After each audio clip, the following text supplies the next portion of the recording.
หลายครั้งในชีวิตของเราไม่ไปไหนสักทีเพราะว่าเราเนี่ยบังคับให้ตัวเองให้ลืมอะไรบางอย่างเช่นความผิดพลาดล้มเหลวในอดีตต่างๆไม่ว่าจะเป็นเรื่องเงินความสัมพันธ์การงานจริงไหมครับเคยสังเกตตัวเองไหมครับว่าบางครั้งเราก็คิดมากคิดวนอยู่ที่เดิมบางครั้งอยากจะเริ่มต้นชีวิตใหม่แต่ก็เผลอกลับไปสิ่งเดิมมันทำไมนะเราอยากจะลืมมากๆเลยเป็นเหมือนกันไหมครับยิ่งเราพยายามที่จะบังคับตัวเองให้ลืมอะไรบางอย่าง ที่มันไม่ดีต่อใจเราที่มันทำให้เราโกรธเกลียดเศร้าเสียใจหรือรู้สึกแย่ในชีวิตมันยิ่งลืมไม่ได้เลยครับมันกลับยิ่งจำแต่บางเรื่องนะเราอยากจะจำให้มากขึ้นเป็นเรื่องดีๆเป็นสิ่งที่มันเป็นประโยชน์กับชีวิตเราเช่นบทเรียนต่างๆการพัฒนาตัวเองหรือการสร้างตัวตนการสร้างธุรกิจอะไรก็ได้ครับที่เราเนี่ยถูกป้อนสิ่งดีๆเข้ามาเรากลับจำไม่ได้เราไม่มีไอเดียเกี่ยวกับมันเป็นเพราะอะไร สิ่งที่ทำให้เราเป็นเราในวันนี้มีพฤติกรรมแบบนี้มีความคิดและความเชื่อณปัจจุบันนี้มาจากประสบการณ์ตั้งแต่คุณเกิดจนปัจจุบันซึ่งแน่นอนครับมันมีทั้งประสบการณ์ดีและไม่ดีในที่นี้โอป้าจะขอเรียกมันว่าแฟ้มข้อมูลนะครับหากวันนี้เนี่ยคุณมีความโกรธมากตั้งแต่ตอนเด็กจนถึงตอนโต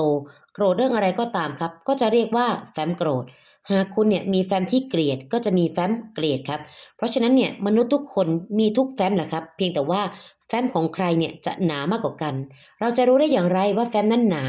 เราเนี่ยมีอารมณ์เกี่ยวกับเรื่องนั้นบ่อยๆ เช่น เป็นคนที่ใครทำอะไรให้นิดหน่อยเราก็โกรธง่าย เพราะอะไรครับแฟ้มนั้นมันหนา จิตใต้สำนึกของเราเนี่ยจะบันทึกแฟ้มต่างๆไว้ในร่างกายของเราครับและเมื่อเราเนี่ยถูกกระตุ้นโดยคนสังคมสภาพแวดล้อมต่างๆที่มีพฤติกรรมหรือมีเรื่องราวบางอย่างมีพลังงานบางอย่างมีอารมณ์ที่คล้ายๆกับแฟ้มเดิมเราจะถูกกระตุ้นได้ง่ายๆเพราะฉะนั้นยกตัวอย่างคุณเนี่ยเคยโดนผู้หญิงสวยเนี่ยหลอกคุณแน่นอนครับเวลาที่คุณเนี่ยไปเจอผู้หญิงสวยอีกคุณจะรู้สึกไม่ชอบขี้หน้าเลยครับไม่ว่าเขาจะเป็นคนดีหรือไม่ดีหรือบางครั้งเนี่ยคุณเคยโดนผู้ชายเจ้าชู้หลอก คุณจะมีพฤติกรรมที่ไม่ดีกับผู้ชายที่เฮ้ยเขามีแฟนหลายคนคุณจะมองไม่ดีหรือบางครั้งเนี่ยคุณรู้สึกว่าผู้ชายที่มีลักษณะแบบแฟนเก่าคุณที่ดูเจ้าชู้เนี่ยเฮ้ยแล้วคนเนี้ยก็รู้สึกว่ามีพฤติกรรมคล้ายกับแฟนเราแต่ข้างในเขาอาจจะเป็นคนรักจริงก็ได้ครับเพราะฉะนั้นเนี่ยเราก็จะตัดสินไปก่อนจะเรียกได้ว่าเราเนี่ยทำพฤติกรรมบางอย่างจากแฟ้มของเราก็ได้เราไม่สามารถเลือกได้เลยครับว่าเราจะลืมหรืออยากจะจำอะไรทุกเรื่องไม่ว่าดีหรือไม่ดีเนี่ย มันจะถูกป้อนไปยังแฟ้มของคุณเพียงแต่ว่าแฟ้มไหนจะมากกว่าแค่นั้นเองและจงจำไว้เลยว่าไม่ว่าจะเป็นเรื่องแบบไหนของชีวิตดีหรือไม่ดีก็ตาม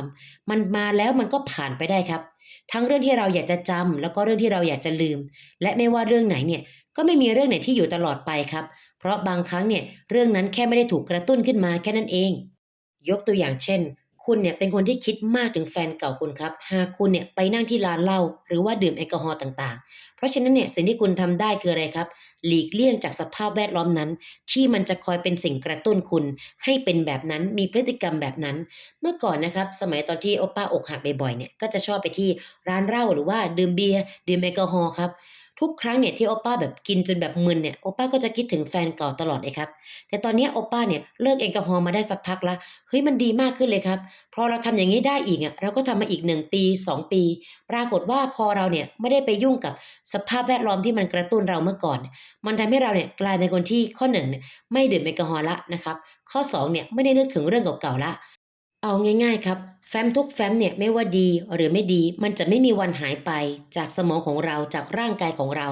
เรามีเพียงแค่ลดสิ่งกระตุ้นถอยห่างสิ่งกระตุ้นคนที่คอยกระตุ้นแค่นั้นเองเพื่อไม่ให้เราเนี่ยเกิดพลังงานหรือว่าความรู้สึกนั้นซ้ำๆอีกแค่นั้นเองครับแต่ถามว่ามันจะหายไปไหมไม่ครับเขาแค่ถอยห่างจากสภาพแวดล้อมแบบนั้นโอเคไหมครับและที่สำคัญถ้าเกิดว่ามันผุดขึ้นมาในระหว่างทางล่ะโอป้าเราจะจัดการอย่างไร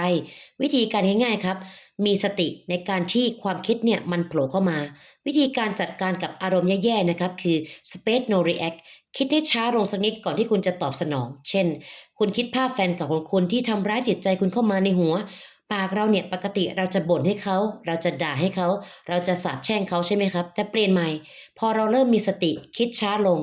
เราต้องเลือกแล้วครับว่าเราอยากจะเป็นเหยื่อหรือผู้เลือกถ้าเราเนี่ยอยากจะใช้ชีวิตแบบเป็นเหยื่อเราก็ด่าเขาต่อไปโทษเขาต่อไป แต่ถ้าเกิดว่าเราจะใช้ชีวิตต่อไปนี้แบบผู้เลือกที่ชาญฉลาดเราไม่ด่าครับเราก็ต้องบอกว่าขอบคุณฉันจะไปต่อแล้ว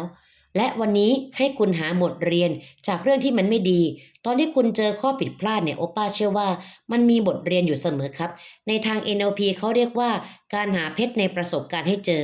มันได้อะไรเกิดขึ้นหรือเปล่ากับตัวคุณอย่างโอป้านะครับเมื่อก่อนในอกหักแต่พอกลับมาทบทวนครับด้วย Space No React แบบนี้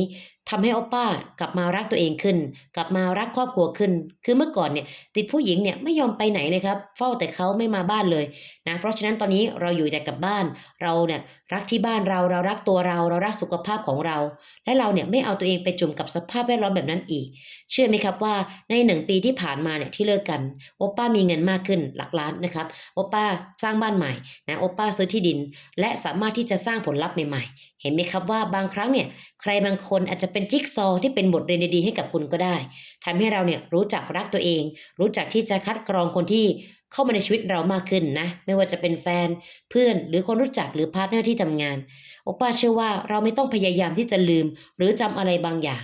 จงปล่อยให้ทุกอย่างมันเกิดขึ้นและเราแค่มีสติอยู่กับมันจงถามหาการเรียนรู้อย่างมีสติแล้วคุณเนี่ยจะสามารถจัดการมันได้มันไม่ได้สำคัญครับว่าเหตุการณ์ข้างนอกเนี่ยมันกดดันคุณแค่ไหน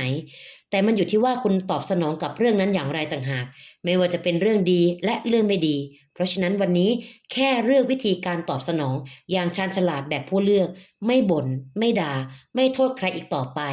และคุณเนี่ยขอบคุณให้มากที่สุดคุณจะกลายเป็นคนที่มีความสุขมากขึ้นครับแฟ้มไม่มีวันหายไปทุกเรื่องราวไม่มีวันหายไปมีเพียงอารมณ์ที่หายไป